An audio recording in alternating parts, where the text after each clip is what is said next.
एक छोटे से गांव की एक लड़की जो अपने आंखों में बड़े सपने लेकर पटना पहुंचती है और मेडिकल कॉलेज में एडमिशन ले लेती है।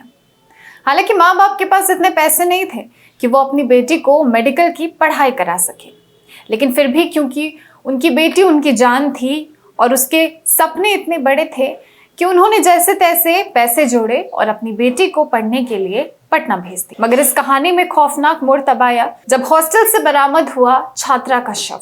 फंदे से झूलते उस शव को देख के हर कोई इसे आत्महत्या कह रहा था और हर कोई हैरान रह गया। पुलिस ने भी प्रेस कॉन्फ्रेंस कर जानकारी दी कि ये आत्महत्या है।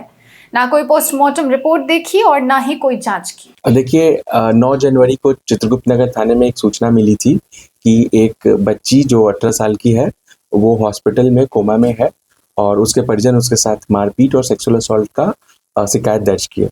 उनकी शिकायत पे विधिवत जो है एक एफआईआर संख्या 14/26 चित्रगुप्त नगर थाना में दर्ज की गई है। अब तक के जांच से जो सामने आया है, डॉक्टर का कहना है कि उनके ऊपर सेक्सुअल असॉल्ट नहीं किया गया है।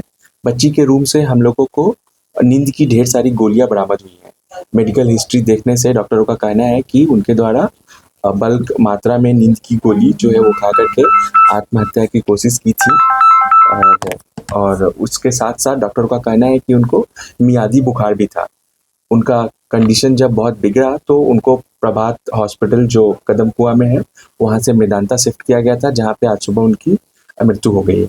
अब पुलिस के ऐसे मामले को लेकर हड़बड़ी कहीं ना कहीं पुलिस प्रशासन की कार्यशैली पर भी सवाल खड़े करती है कि क्या मामले की जांच में इतनी जल्दबाजी करना सही था। हालांकि इस मामले में नया मोड़ तब आया जब पोस्टमार्टम रिपोर्ट सामने आई और चौंकाने वाले तथ्य निकलकर सामने आए। रिपोर्ट में साफ लिखा हुआ था कि छात्रा के शरीर में मल्टीपल इंजरीज के निशान थे और परिवार के लोगों का भी कहना था कि उनकी बेटी के साथ जो ये हुआ है वो आत्महत्या नहीं हो सकती बल्कि एक सोची समझी वारदात होगी। इस मामले में खुलासा हुआ कि छात्रा के साथ दुष्कर्म भी हुआ था, इंजरीज थी बहुत सारी और साथ ही हॉस्टल के संचालक पर भी गंभीर तरीके से आरोप लगे। साथ ही और भी कई लोगों पर आरोप है कि उनका भी इस मामले में हाथ हो सकता है। हालांकि पुलिस प्रशासन की इतनी जल्दी की गई कार्रवाई के चलते पूरे मामले का खुलासा ठीक से नहीं हो पाया था और अब आगे इसकी जांच होनी चाहिए। ये परिवार वालों की मांग है और सिर्फ परिवार वालों की ही नहीं, साथ ही जनसुराज पार्टी के संस्थापक प्रशांत किशोर भी वहां पहुंचे, अमृतिका के परिवार वालों से मिलने और निर्दलीय सांसद पप्पू यादव भी वहां पहुंचे। अधिकारियों का आना जाना वहां लगा हुआ है और सबकी मांग यही है कि निष्पक्ष जांच इस मामले में होनी चाहिए। के घर पर इसलिए आए हैं कि उनके जो पेरेंट्स हैं, जो माँ हैं बच्ची की और उनके पिताजी हैं, भाई हैं, उनसे बात कर सकें, समझ सकें कि क्या मामला है। जो बात समझ में आ रही है कि इस बच्ची के साथ घटना हुई है, क्या रीजन है, कौन लोग दोषी हैं, ये तो हम लोग नहीं बता सकते हैं, लेकिन ये प्राइमा फेसी दिख रहा है कि पुलिस ने शायद आत्महत्या का केस बताने में जल्दीबाजी की है, क्योंकि कल जो पोस्टमार्टम का रिपोर्ट आया है उसमें ये स्पष्ट लिखा हुआ है, ओपिनियन जो डॉक्टरों ने दिया है कि उस बच्ची के साथ दुर्व्यवहार हुआ है।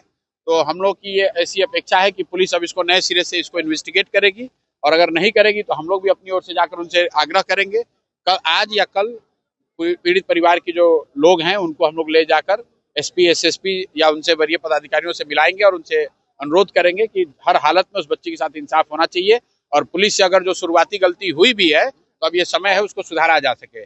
आप मीडिया के साथी हैं, आपके माध्यम से एक बात जरूर कहेंगे कि परिवार के लोगों ने ये कहा कि उन पर अभी जो वहां पर इन्वेस्टिगेटिंग अफसर हैं, एसएचओ हैं, थानेदार जो लोग भी हैं, वो दबाव बना रहे हैं, उनको हतोत्साहित कर रहे हैं, उनको ये बता रहे हैं कि इसमें न्याय नहीं मिल सकता है, इसमें 10, 20, 15 बरस लग सकता है, आप लोग पैसा वैसा लेकर इसको रफा दफा कीजिए। तो मुझे लग रहा है कि ये सिरे से गैर कानूनी है। जो इन्वेस्टिगेटिंग अफसर है उसको ये नहीं कहना चाहिए। तो इस बात की भी शिकायत वहाँ के वरीय पदाधिकारियों से की जाएगी। परिजनों का मुख्य मांग क्या था आपसे? परिजनों ने मुख्य रूप से आपसे परिजनों ने, खासकर उनकी माताजी ने एक ही बात कही कि हमारा जो नुकसान होना है, बच्ची हमारी चली गई, अब हर हालत में उसके साथ इंसाफ होना चाहिए। जिन लोगों को भी, जो लोग भी दोषी हैं, उन पर सख्त से सख्त कार्रवाई होनी चाहिए।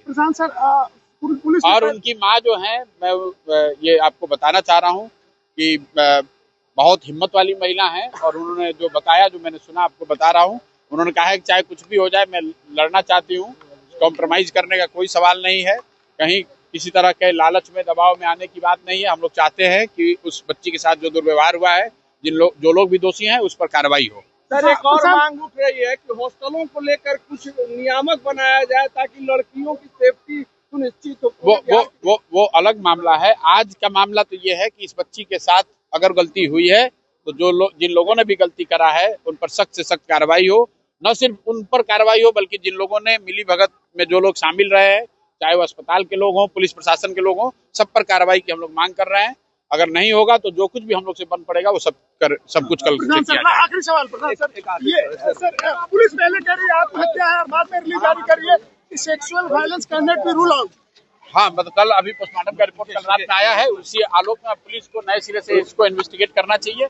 अगर वो नहीं करते हैं तो फिर हम लोग अपनी आवाज उठाएंगे। पटना के गर्ल्स हॉस्टल में हुई इस संदिग्ध मौत ने न सिर्फ एक परिवार को बल्कि पूरे समाज को झकझोर दिया है। अब ये सिर्फ जांच की बात नहीं बल्कि भरोसे, सुरक्षा और इंसाफ की लड़ाई है। सच क्या है ये जांच बताएगा, लेकिन इंसाफ मिलना कितना जरूरी है ये भी समझना चाहिए, क्योंकि अगर आज चुप्पी रही तो कल किसी और की भी बेटी हो सकती है और ये सवाल दोबारा भी उठ सकता है। क्योंकि बेटियां सुरक्षित रहेंगी तभी तो देश आगे बढ़ेगा। फिलहाल के लिए खबर में इतना ही। बने रहिए द न्यूज़ पोस्ट के साथ।